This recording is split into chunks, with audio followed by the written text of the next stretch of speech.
আপনি কি জানেন আপনার জীবনের সবচেয়ে বড় পাওয়ারটা এখনো স্লিপিং মোডে আছে। আমরা বেশিরভাগ মানুষই একটা ভুল করি। যখন জীবন কঠিন হয়ে যায়, যখন ফেলিয়ার আসে, যখন মানুষ ইগনোর করে, তখন আমরা বাইরে সলিউশন খুঁজি। কেউ মোটিভেট করুক, কেউ হাত ধরে উঠিয়ে দিক, কেউ এসে লাইফ চেঞ্জ করে দিক। বাট দ্য ট্রুথ ইজ আল্লাহ মানুষকে এমনভাবে তৈরি করেছেন যেন তার ভেতরেও একটা অসাধারণ শক্তি থাকে। সমস্যা হলো আমরা সেই শক্তিটাকে ইউজ করতে শিখি না। তাই ছোট, ছোট প্রেশার, ওভার থিংকিং, ফিয়ার এগুলো আমাদের ভেতর থেকে দুর্বল করে দেয়। তখন মনে হয় আমার দ্বারা আর কিছুই হবে না।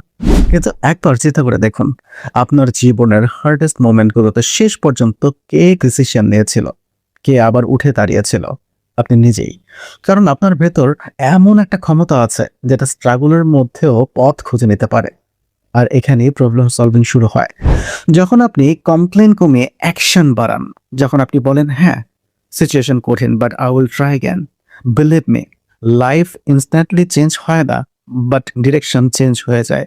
আর ডিরেকশন চেঞ্জ হলেই মানুষ ধীরে, ধীরে ডার্কনেস থেকে লাইটের দিকে আসতে শুরু করে। তাই সবসময় বাইরের আলো খুঁজবেন না, নিজের ভেতরে সেই সুপ্ত শক্তিটাকে জাগান। স্কিল শিখুন, ডিসিপ্লিন তৈরি করুন, আল্লাহর উপর ভরসা রেখে প্রতিদিন একটু একটু করে সামনে এগিয়ে যান।